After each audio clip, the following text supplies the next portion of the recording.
We have details of these and more stories coming your way in the next 20 minutes. This bulletin is live on DSTV channel 279.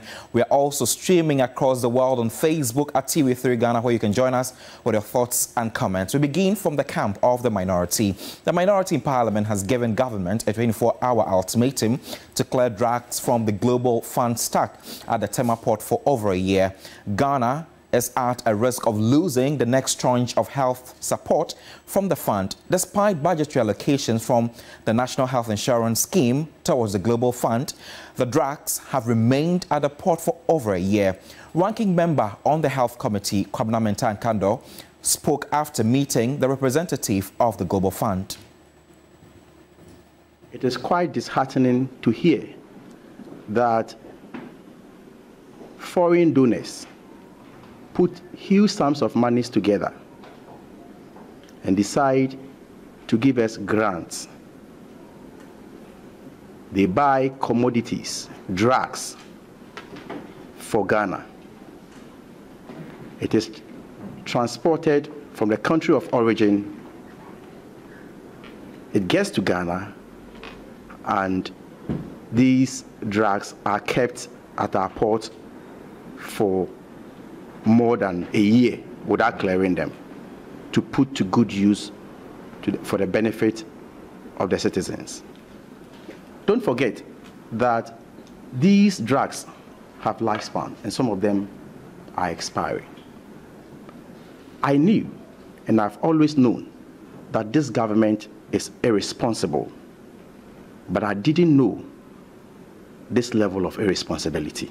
And what shocks me is that in the 2023 National Health Insurance Formula, an allocation of not less than 80 million Ghana cedis was made to that effect. 80 million Ghana cedis was made, and I have in my hands a copy of the National Health Insurance Formula for 2023. Why can't we waive taxes and duties on medications to save the lives of people? And today we are told that now those taxes have been waived, but there are demurrages. This country is governed by the taxpayers' money, and the taxpayers' money must be put to judicious use. And therefore, Mr. President and your Vice President, at least the right to health care is enshrined in the 1992 Constitution, and you should not continue to disgrace Ghana like you continue to do. So, ladies and gentlemen, it is our expectation that within the next 24 hours, we must hear something positive with regards to the clearing of the containers containing the drugs from the port. I thank you for the opportunity. Let's turn our attention to education. Some stakeholders in the education sector want challenges surrounding the free senior high school policy addressed before getting a legislation to make it mandatory. Speaking on the sidelines of the African Conference on Education and Skills Development in Accra, the educationists say a bill could be good, but attention should also be paid to the primary sector. The Majority Leader, Alexander Afenyo-Markin, informed journalists on Tuesday, June 11, that government will in this sitting of Parliament introduce a bill in the House on the free senior high school policy and make it mandatory for successive governments to implement it. Some stakeholders in the education sector have raised concerns, with some indicating that the legislation is not necessary. Speaking on the sidelines of an Africa Education Conference in Accra, some educationists say issues surrounding the policy should first be addressed. Education shouldn't be toyed with, and for that matter, I see this current parliament as a balanced one, and they should be able to sit together, discuss it dispassionately. They should be objective so that they can have something down for us for succeeding governments.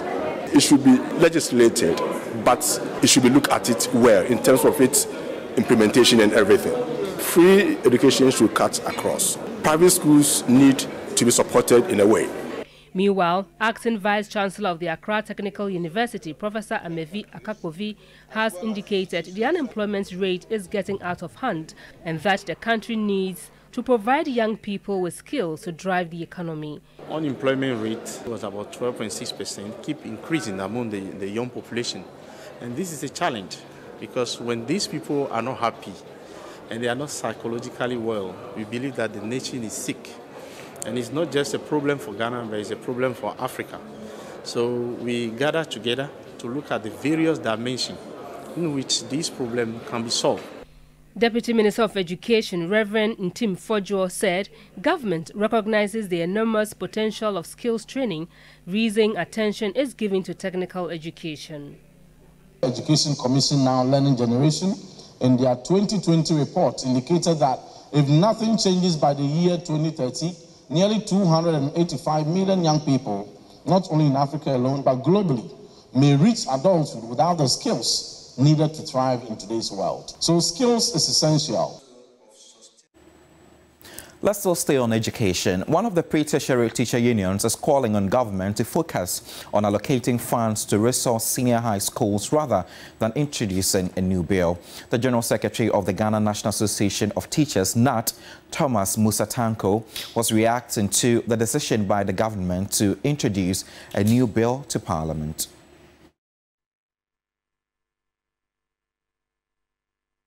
5 main things confronting us now in the education space.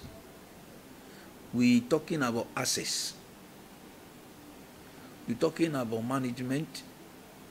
We're talking about resources, providing resources. We're talking about the issue of quality and then sustainability. These are the 5 issues.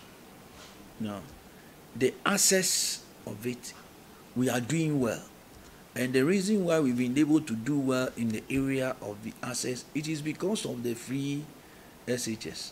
Before the free SHS, we were doing around 750,000 to 800,000 thereabout. We are currently doing around 1,350,000 thereabout. So 1.3, 1.4. That is where we are operating now. Look at the gap, significant one. We've been able to increase the numbers all because of free SHS. So access, we are doing well because of the free SHS. And so I do not think that anybody will rise up one day to come and say that free SHS should be abolished. Anyone who will come and say that that day the person would have committed political suicide. I'm telling you, nobody will do that. So, the free SHS, we are clear in our minds that it has come to stay with us. If for nothing at all, Section 3 of the Pre-Tertiary Education Act, which I have here, provides for it. Shifting from education, we head to court now. An Accra High Court has set July 10 to determine a submission of no case in the matter regarding Chief Executive Officer of the Fangmen's Gold Limited, Nana Appiah Mensah, also known as NAM1. The prosecution and lawyers of the accused persons highlighted their final written submissions, which the presiding judge will depend on to establish whether there is a legitimate case against NAM1 or the charges should be dismissed. Lord Edwasari has more. Prosecution closed its case after calling 9 witnesses in the case in which Nana Appiah Mensah, also known as NAM1, and 2 of his companies, Men's Gold Ghana Limited and Brew Marketing Consults Ghana Limited, have been charged with 39 counts of offences, including selling gold without a license, operating a deposit-taking business without a license, inducement to invest, defrauding by false pretense, fraudulent breach of trust, and money laundering involving over 340 million cedis. NAM1, who is representing all 3 entities, has pleaded not guilty to all charges. When the case was called, lead counsel for the embattled Men's Gold boss, Kwame Boafo Ekufu, argued that the state lacked tangible evidence and relied on faceless witnesses to prosecute his client.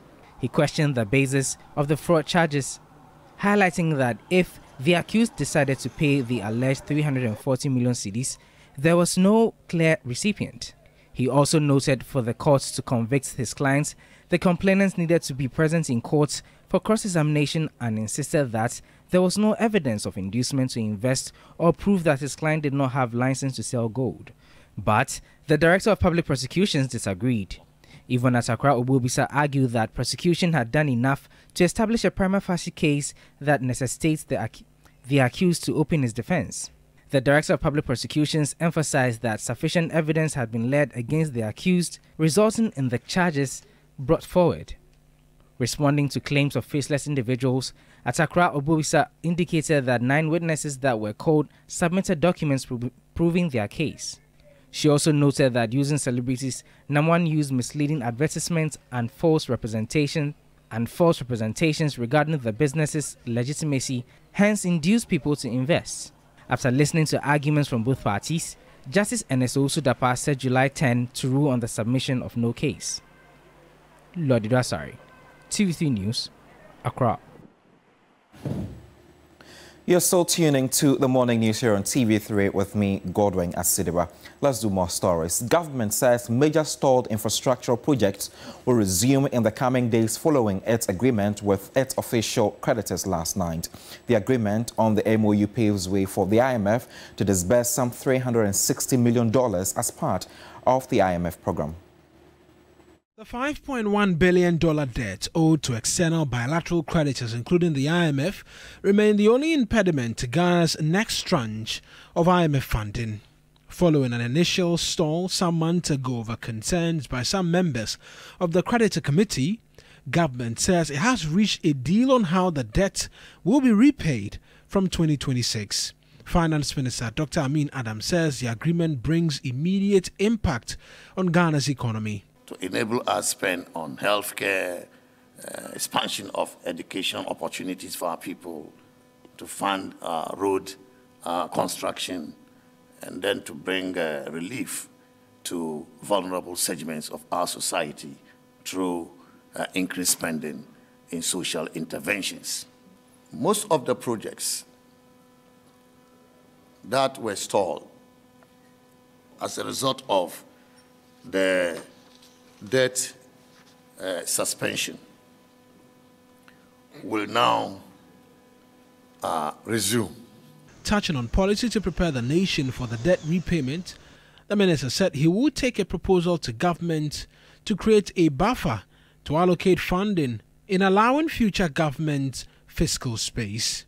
The Ministry of Finance will present to Cabinet for consideration options on the best investment that we can put this money to, including a proposal for the establishment of a buffer that could help us repay these facilities when repayment resumes after 2026 in a manner that will reduce fiscal burden on the budget at the time. I believe we can do that through the sinking fund. With the news of the agreement already affecting the city's performance, economist Professor Lord Mensah argues more long-term measures are needed. I would say that this can only give us a temporary relief, but structurally, it's not going to, have a permanent impact on the economy as expected. The city, if we really want it to be stable against the foreign currencies, we may have to take advantage of the IMF program. Whilst we are getting this relief, we'll put up structural measures to, change the orientation of the economy. Now, expectations are for the government to commence negotiations with its private, external and commercial creditors. And finding a much better understanding to that, financial analyst Joe Jackson has been speaking to us. He spoke last night on News 360. Remember that you've got to solve your issues with your foreign commercial debtors, and it will take some time. And maybe the time away from the markets will be good. It will give us time to reflect and put into law the rules that will make sure that we don't go to the same place again. But we're not going to return to the markets by the end of the year. No way. Not even next year. It's going to take us a bit more time than that. We've defaulted since 2022, 18th of December. We've defaulted for over 1 year. The markets are not going to just quickly embrace us like that. It's going to take some time. And maybe there's nothing wrong with that. We've got to learn to cut our coat according to our size. We've been a bit too easygoing with spending, a bit too easygoing with borrowing. This is the time to take stock and say, do we want to end up this way again? We want to make sure that every cedi we borrow, we have a sustainable and reasonable plan to repay.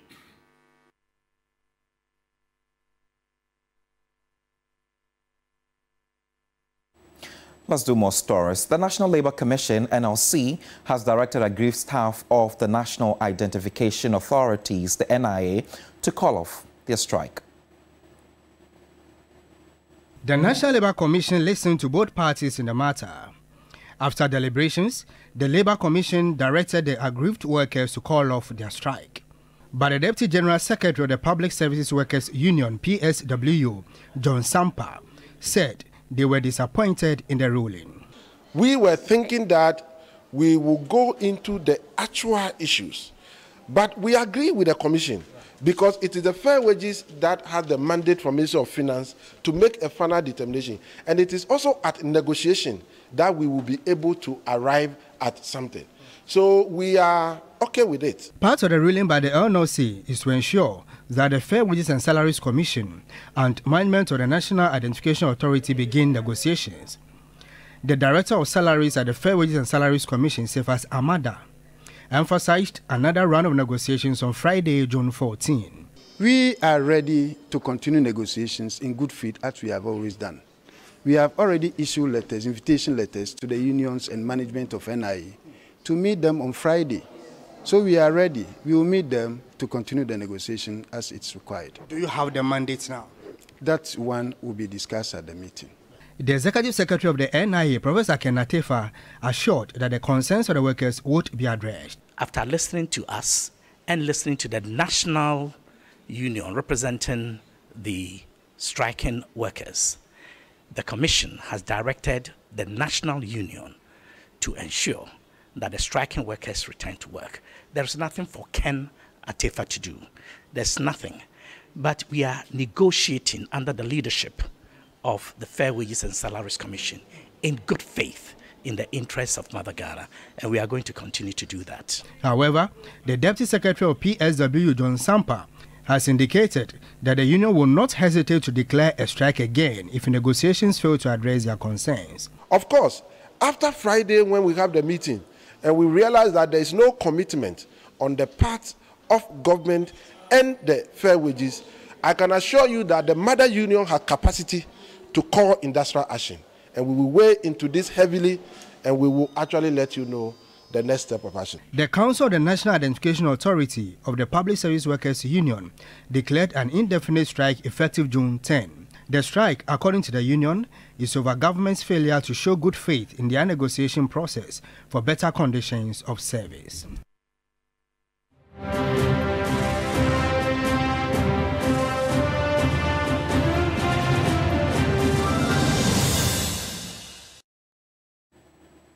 Welcome to your election command center.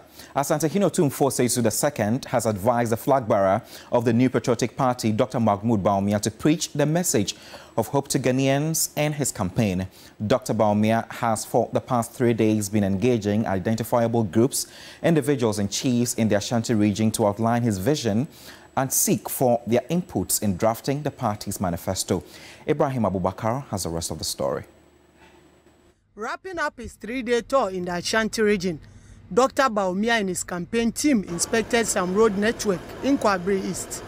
The constituency has been deprived of good roads despite a significant contribution to the MPP's electoral fortunes in the Ashanti region. Though government has taken steps to improve the road network in the area, the chief of Kenyase, Berima Fredua Ajimai Abebio, calls for more. Kenyase town laws. Omatimi aguni nyina ede amaye na de akase me sese Kenyase town roads have been tarred, but many other roads in the constituency are in terrible shape and needs to be fixed. We plead with Dr. Bawumia to prioritize our roads when voted into office. Sir Allah, sir odene ba sa akwan na aka ni nyina no omonhwe na onye ni nyina emaye. The chief of Mampontein also raised concern on their abandoned market project. A brain fish, a big duny, and a dow.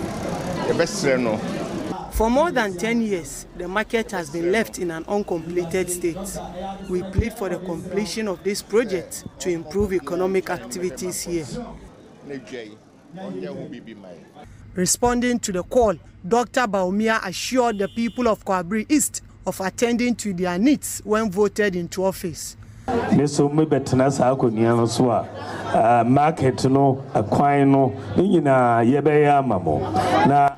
I become the president, the market and the roads will be worked on. We appreciate the loyalty of Kwabri East to the MPP, and I promise not to disappoint you. At the Menchia Palace, the Asanteni tasked the MPP flag bearer to come clear on what he would do to better the lives of Ghanaians. Ghana mine ehwesi ebenya omai betumpo na akoso amaye nyinara. Party for finso pekwan ababi. Enti ono wo pa ba no na so pesa wonso ye hwa mo na chese wo de no am ya ti ase ye. What Ghana needs is development. You should be able to convince Ghanaians why they should opt for you among the lots. That way, you will earn the trust of electorates.